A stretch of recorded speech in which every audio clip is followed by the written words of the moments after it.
பெண் ஏன் அடிமையானாள்? எழுதியவர் தந்தை பெரியார். அத்தியாயம் 4. கல்யாண விடுதலை.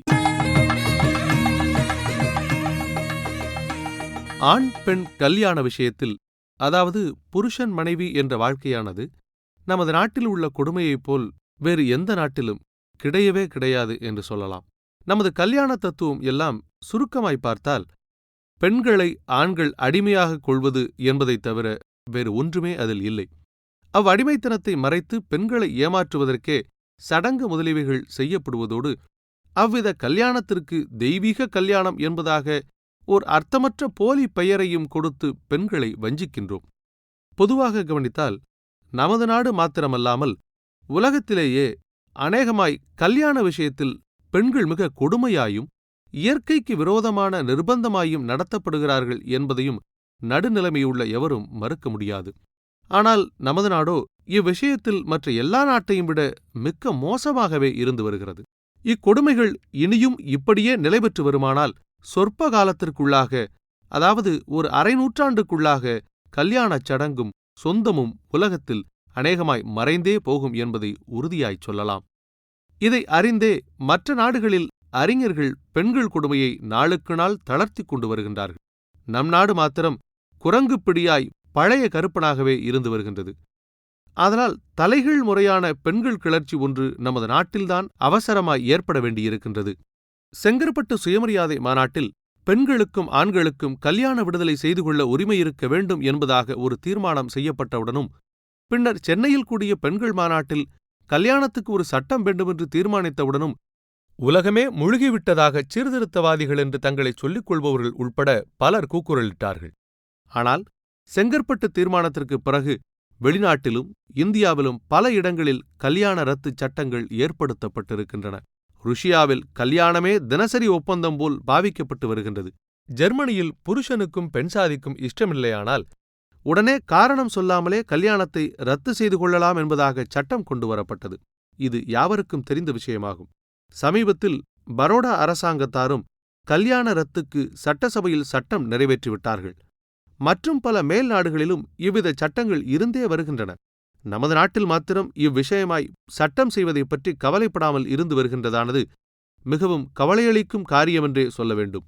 சாதாரணமாக தென்னாட்டில் அநேக புருஷர்கள் தங்களது பெண்சாதிகளின் நடவடிக்கைகளில் சந்தேகங்கொண்டு கொலைகள் செய்ததாக தினம் பத்திரிகைகள் மூலம் செய்திகள் வெளியாவதை பார்த்து வருகின்றோம். சில சமயங்களில் ஒரு பெண்சாதியின் நடவடிக்கையில் சந்தேகத்திற்காக பல கொலைகள் நடந்ததாகவும் பார்க்கின்றோம். தெய்வீக சம்பந்தமான கல்யாணங்கள் இப்படி முடிவடைவானேன் என்பதைப் பற்றி தெய்வீகத்தில் பிடிவாதமுள்ள எவருக்குமே யோசிக்க புத்தியில்லை. பெண்கள் உலகம் முன்னேற்றமடைய வேண்டுமானால் அவர்களுக்கும் மனிதத்தன்மையும் மனித உரிமையும் சுயமரியாதையும் ஏற்பட வேண்டுமானால், ஆண்களுக்கு திருப்தியும் இன்பமும் உண்மையான காதலும் ஒழுக்கமும் ஏற்பட வேண்டுமானால், கல்யாண ரத்திற்கு இடம் அளிக்கப்பட வேண்டியது முக்கியமான காரியமாகும். அப்படி இல்லாதவரை ஆண் பெண் இருவருக்கும் உண்மை இன்பத்திற்கும் சுதந்திர வாழ்க்கைக்கும் இடமே இல்லாமல் போய்விடும். நமது சீர்திருத்தவாதிகள் பலர் ஒரு மனிதன் 2 பொண்டாட்டிகளை கட்டிக்கொள்வதைப் பற்றி மாத்திரம் குடிமுழுகி போய்விட்டதாக கூச்சல் போடுகிறார்கள். இவர்கள் எதை உத்தேசித்து இப்படி கூச்சல் போடுகின்றார்கள் என்பது நமக்கு விளங்கவில்லை. மதத்தை உத்தேசித்தா அல்லது பகுத்தறிவை உத்தேசித்தா என்பது நமக்கு சிறிதும் விளங்கவில்லை. அல்லது மனித ஒழுக்கத்தை உத்தேசித்து இப்படி பேசுகிறார்களா என்பதும் விளங்கவில்லை.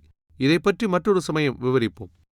நிற்க, ஒரு பெண் சாதிக்கு மேல் மனிதன் கல்யாணம் செய்து கொள்ளக்கூடாது என்று சொல்லுபவர்களை நாம் ஒன்று கேட்கிறோம். அதென்னவெனில், கல்யாணம் என்பது மனிதன் இன்பத்துக்கும் திருப்திக்குமா அல்லது சடங்குக்காகவா என்று கேட்பதோடு, இஷ்டமில்லாத, ஒற்றுமைக்கு இசையாத, கலவிக்கு உதவாத ஒரு பெண் எந்த காரணத்தினாலோ ஒருவனுக்கு பெண்சாதியாக நேர்ந்துவிட்டால் அப்போது புருஷனுடைய கடமை என்ன என்று கேட்கின்றோம். அதுபோலவே ஒரு பெண்ணுக்கும் அப்படிப்பட்ட புருஷன் அமைந்துவிட்டால் அப்பெண்ணின் கதி என்ன என்றுதான் கேட்கின்றோம். கல்யாணம் என்பது தெய்வீகமாகவோ பிரிக்க முடியாததாகவோ உண்மையில் இருக்குமாயின் அதில் இவ்வித குறைகளும் குற்றங்களும் ஏற்பட முடியுமா என்பதை யோசித்தாலே தெய்வீகம் என்பது முழு புரட்டு என்பது எப்படிப்பட்ட மனிதனுக்கும் புரியாமல் போகாது. ஆகவே நமது நாட்டிலும் மற்ற நாடுகளில் இருப்பது போன்ற கல்யாண ரத்துக்குச் சட்டம் சமீபத்தில் ஏற்படாமல் போகுமாயின், கல்யாண மறுப்பு பிரச்சாரமும் கல்யாணமான புருஷர்களுக்கும் பெண்களுக்கும் பலதார பிரச்சாரமும் தான் செய்ய வேண்டியது வரும். அன்றியும் இது சமயம் ஒற்றுமைக்கும் திருப்திக்கும் இன்பத்திற்கும் உதவாத பெண்களுடைய புருஷர்கள் கண்டிப்பாக தைரியமாக முன்வந்து தங்களுக்கு இஷ்டமான பெண்களை திரும்பவும் மணம் செய்து கொள்ள துணிய வேண்டும் என்றும் தூண்டுகிறோம். ஏனெனில் அப்படி ஏற்பட்டால்தான் தெய்வீகம் என்ற பெயரைச் சொல்லிக் கொண்டு புருஷர்களுக்கும் பெண்களுக்கும் சம்மதமும் முன்பின் அறிமுகமும் இல்லாமல் செய்யப்பட்டு வரும் கல்யாணங்களினால் மணமக்கள் அடையும் துன்பமும் ஒளிபட முடியும். மனிதன் ஏன் பிறந்தானோ ஏன் சாகிறானோ என்பது வேறு விஷயம். ஆதலால் அது ஒரு புறம் இருந்தாலும் மனிதன் இருக்கும் வரை அனுபவிக்க வேண்டியது இன்பமும் திருப்தியுமாகும். இதற்கு ஆணுக்கு பெண்ணும் பெண்ணுக்கு ஆணும் முக்கிய சாதனமாகும். அப்படிப்பட்ட சாதனத்தில் இப்படிப்பட்ட தொல்லைக்கும் துன்பத்திற்கும் இடமான இடையூறு இருக்குமானால் அதை முதலில் களைந்தெறிய வேண்டியது ஆறறிவுள்ள மனிதனின் முதல் கடமையாகும். மனித ஜீவகாருண்யத்திற்கும் திருப்திக்கும் இன்பத்திற்கும் வேலை செய்பவர்கள் இதை முதலில் செய்ய வேண்டும்.